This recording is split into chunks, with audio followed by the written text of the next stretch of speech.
Hello students. Now in the last session we are studied about what is meant by uniform circular motion. Now we are going to see the some examples based on this formula. Now let us see first example. Now see what is that example. An athlete An athlete is running on a circular track. He runs a distance of 100 meters in 25 seconds before returning to his original position. What is the average speed and velocity? Now the track is of 400 meters, so total distance traveled is equal to 400 meters. Total displacement is equal to 0 because that athlete starts from initial point and return again to initial point. It means that there is no displacement, therefore total displacement is 0 and total time taken to cover that distance is 25 seconds. Therefore, average speed is equal to total distance covered upon total time taken, that is 400 upon 25 is equal to 16 meter per second. Average velocity is nothing but the total displacement upon total time taken. Total displacement is equal to 0 and total time taken is equal to 25 seconds, that is 0 meter per second. It means that your answer is average speed is equal to 16 meter per second and average velocity is 0 meter per second. Okay, now let us turn towards the next example, second example, where we are going to use Newton's laws of motion. This Newton's equation of motion. Now here for example 2, an aeroplane taxis on the runway for 30 seconds with an acceleration of 3.2 meter per second square. It means that here the value of acceleration is given 3.2 meter per second square while time is given 30 seconds. Okay, before taking off, how much distance would it have covered on the runway? It means that you have to find out the value of s. Now first of all, when you are going to solve any example, first of all write down the given quantity in that example or data of that example. Now here the word given is used. Given a is equal to, that is acceleration is equal to 3.2 meter per second square, time is equal to 30 seconds and initial velocity of that aeroplane is 30 seconds.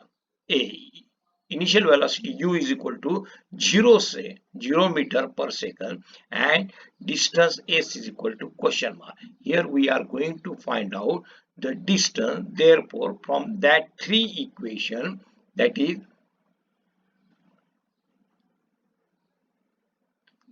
v is equal to u plus at. Second equation, s is equal to ut plus 1 half at square, and third equation, v square is equal to u square plus 2as. Now when we observe these three equations carefully, we find that here we are going to use the equation s is equal to ut plus 1 half at square, because we have the value of u, we have the value of t, we have also the value of a. Now substituting all these values in this equation, we get the answer 1440 meter. That is the distance traveled by an aeroplane taxi or covered on the runway is equal to 1440 meter. Now let us see one more example which is given as a solved example in your textbook. A kangaroo can jump 2.5 meter vertically. That is, the kangaroo can travel a distance of 2.5 meter. What must be the initial velocity of the kangaroo? That is, you have to find out the value of u, because when the kangaroo jumps, its initial velocity we are going to calculate, but he jumps at particular height, and after that height it returns back on the earth. It means that its final velocity is 0, and now here he jumps in upward direction, so that we are going to consider acceleration due to gravity, whose value is equal to 9.8 meter per second square. Therefore, in the given of this example, A is equal to 9.8 meter per second square, S is equal to 2.5 meter, V, that is final velocity, is equal to 0, U is equal to question mark. Now here we are going to use third equation of motion, that is V square is equal to U square plus 2AS, because we have the value of V, we have the value of A and S. Now substituting all these values, here we have to consider the value of acceleration due to gravity is negative, because here negative sign is used as acceleration in the direction opposite to the velocity. Therefore, our answer becomes U is equal to 7 meter per second. Right? Now, in this way, you can study example number 4. Now, today, in this lesson, we are going to see the next topic, which is known as Newton's laws of motion. Now, before going to see Newton's laws of motion, there are 4 examples. 4 cases are given in your textbook, and you have to find out the reason for that following. Now, first one, a static object does not move without application of a force. इसका मतलब ये होता है कि कोई भी स्थिर जो ऑब्जेक्ट रहती है, उसको अगर उसको आपको हिलाना होगा, तो आपको फोर्स की जरूरत होगी. Second, the force which is sufficient to lift a book from a table is not sufficient to lift the table. The force which is required to lift a book is sufficient, but to lift the table is not sufficient. Fruits on a free tree fall down when its branches are shaken. And fourth one is given, an electric fan keeps on rotating for some time even after it is switched off. We in our daily routine life observe this thing. Now if we look the reasons for the above, we realize that objects have some inertia. Now let us try to understand what is meant by inertia. Right? Now inertia is a tendency of a body. Inertia is a tendency of a body that it cannot change its state of rest or state of inertia. The tendency of a body to resist a change in its state of rest or state of motion, which is called as inertia. There are 3 types of inertia. Please listen it carefully. The first types of inertia is inertia of rest, second one is inertia of motion, and third one is called as inertia of direction. Now let us consider what is inertia of rest. This is the inherent property of a body by virtue of which it cannot change its position of rest is called inertia of rest. Now when we dust a carpet, the carpet moves, but dust particles in it remains at rest. Right? Second example of inertia of rest is when a bus starts suddenly. What you experience? The passengers experience a backward jerk due to the inertia. Second one is inertia of motion. What is the definition of that inertia of motion? The inherent property of a body by virtue of it cannot change its state of motion is called inertia of motion. For example, when a fan is switched off, its blade continues to rotate for some time. Third one is inertia of direction. It is again the inherent property of a body by virtue of which it cannot change its direction of motion is called the inertia of direction. Now see what is the example of this inertia of direction. When we are going to sharpening a knife or pencil, sparks fly off tangentially in the sense of motion from the grinding stone. Right? Now This is the example of inertia of direction. Now Newton's first law of motion is depend upon the same concept of inertia of motion. Now in the Newton's first law of motion, there is two words are inserted. What are that words? Balance and unbalanced force. Now this balance and unbalanced force, we can understand it is very easily if we apply a force on both the sides of the object, and if there is no displacement, if there is no change in its position, then that both the forces are called as balance. If there is change in its displacement in one direction, it is called as unbalanced force. Now see what is given in your textbook. You must have played tug of war, right? So long as the force applied by both the sides are equal, that is balance, the center of the rope is static in spite of the applied force. On the other hand, when the applied forces becomes unequal, that is unbalanced, a net force get applied in the direction of the greater force and the center of the rope shifts in that direction. यहाँ पर हम एक सीधा example जो बचपन में हम डोरी के साथ खेलते थे कि डोरी को अगर दोनों ही साइड से इक्वल फोर्स लगाया जाए तो सेंटर जो रहता है डोरी का वो अपनी जगह पे रहता है, पर अगर एक बाजू में बड़े बच्चे स्टैंडर्ड 10 के और एक बाजू में स्टैंडर्ड 5 के बच्चे, तो वो आपको समझ में आएगा कि स्टैंडर्ड 10 के बच्चों की ताकत स्टैंडर्ड 5 के बच्चों से ज्यादा होती है, इसलिए रोप जो है वो 10 के बच्चों के पास क्या होता है, खींचा जाता है, right? This is called as unbalanced force. Now in Newton's first law of motion, we find that an object continues to remain at rest or in a state of uniform motion along a straight line unless an external unbalanced force acts on it. This is the Newton's first law of motion, right? Are you understand what is Newton's first law of motion? Every object remains in a state of motion or state of rest unless and until if we cannot apply an external unbalanced force on it. Now let us see a simple example, right? When the timetable of the examination is released, every student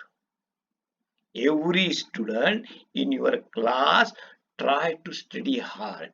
It means that here we apply unbalanced force, and due to that we find that there is movement in the student. What are that type of movement? To study hard. Up to that they have inertia, right? Up to that moment they have inertia, right? Now this is Newton's first law of motion, right? Now let us study Newton's second law of motion, right? Now for that purpose, now we are going to see the definition of momentum, because the Newton's second law of motion is depend upon the concept of momentum. Momentum is indicated by letter capital P. Momentum is the product of mass and velocity of the object. So its formula is P is equal to mv. P is equal to mv. And momentum is a vector quantity. The rate of change of momentum is proportional to the applied force, and the change of momentum occurs in the direction of the force. This is Newton's second law of motion. This is Newton's second law of motion. Now we are going to derive the formula of this Newton's second law of motion. Now suppose that object of mass m has initial velocity u. Initial velocity is equal to u. When a force F is applied, in the direction of its velocity for time t, its initial velocity changes to final velocity and it becomes v. The initial momentum of the object becomes now mu, and final momentum after time t is become mv. Therefore, rate of change of momentum, which is given by the formula change in momentum upon time. Therefore, rate of change of momentum is equal to mv, that is final momentum minus initial momentum upon time, that is mv minus mu upon t. Well, let us try to common out the factor m is equal to v minus u upon t, but v minus u upon t is nothing but the rate of change of velocity, is nothing but the acceleration. Therefore, rate of change of momentum is equal to ma. According to Newton's second law of motion, the rate of change of momentum is proportional to the applied force, that is F is directly proportional to ma. F is equal to kma. For the replacement of the proportionality side, we have used the proportionality constant k, and it's suppose that its value is equal to 1, then F is equal to ma, and F is equal to ma is nothing but it is called a force equation. Now when we consider about the concept of force, the unit of force in SI system is Newton. Newton is nothing but the force necessary to cause an acceleration of 1 meter per second square in an object of mass 1 kg is called 1 Newton. 1 Newton is equal to 1 kg into 1 meter per second square. In CGS system, its unit of force is dyne, and 1 dyne is defined as 1 gram into 1 centimeter per second square. Right? Now let us see the Newton's third law of motion. Now this law is very simple to understand, because you can easily observe this law in your everyday life. What is that law? Every action force has equal and opposite reaction force which acts simultaneously. Once again, see, every action force has an equal and opposite reaction force which acts simultaneously. Now, when we are going to consider the examples of Newton's third law of motion, we know that when a ball is struck with a bat, the ball is thrown away in the ground. This is the best example of Newton's third law of motion. Right? Now, let us see what is the another example of Newton's third law of motion. Now, when a person kicks a wall or door with a bare foot, we find that he exerts a force of action on the wall or door. At the same time, he himself experiences the force of reaction exerted by the wall or door on his foot. ज्यावेळेस आपल्याला खूप राग येतो आणि आपण दरवाजावर किंवा भिंतीवर जोरात लाथ मारतो, त्यावेळेस आपल्याला जाणीव होती की आपण जेवढ्या जोरात भिंतीवर किंवा दरवाजावर लाथ मारतो तेवढ्या जोराचा आघात आपल्या पायावर झालेला आपल्याला दिसून येतो. Now same action and reaction force example is swimming's example. A person while swimming pushes the water in the backward direction, and at the same time he experiences an equal and opposite push in the forward direction due to the force of reaction of water. Right. Third one is when we strikes a ball with a bat, the ball also exerts an equal and opposite force of reaction on the bat at the same time, and the force on the ball increases its velocity and the force on the bat slows down its forward motion. Similarly, when a bullet is fired from the gun and bullet both exert forces, action and reaction on each other, and due to that we find that the bullet goes in forward direction while the gun pushes it in backward direction. Right? Now these are the examples of Newton's third law of motion. Right? Now here we are going to stop this lecture. Okay, thank you.